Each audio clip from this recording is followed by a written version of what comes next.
ما یک تعدادشون گفتن که افغان نیستیم.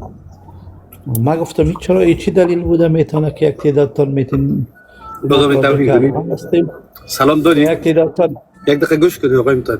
من سلام دادم، شما سلام دادین. سلام چی است؟ بله نی ندادیم.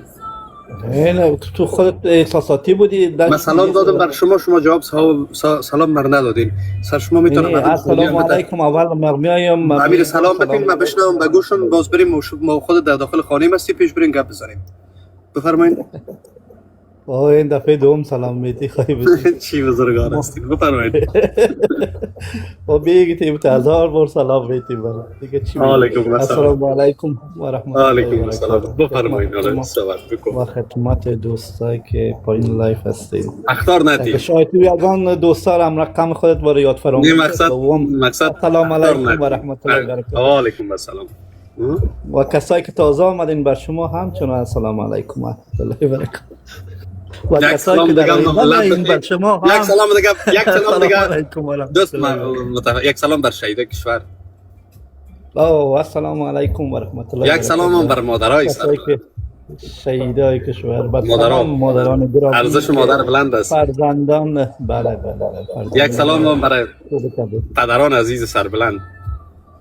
با قرآن خدا به تمام دنیا سلام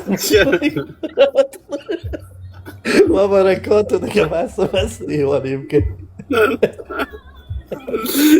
یک سلام دیگه به اراده امی سلام که جمع شد نفیس. یک سلام دیگه بمونه نه آدم برو میشنیم حالا حرف تام یک صد که دیگه پیدیست چون که مرا پس خوشخلق ساختی گیچم امروز گپ نمیزنم بابی.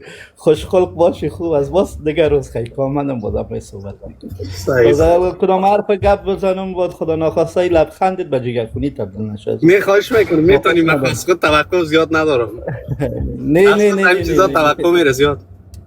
برو آباد باشی خوش باشی آرام باشی بهتر با. برو یک سلام دیگه هم نمی آخر بتک صحیح شد. یک سلام دیگه من برف پشتتان. خدا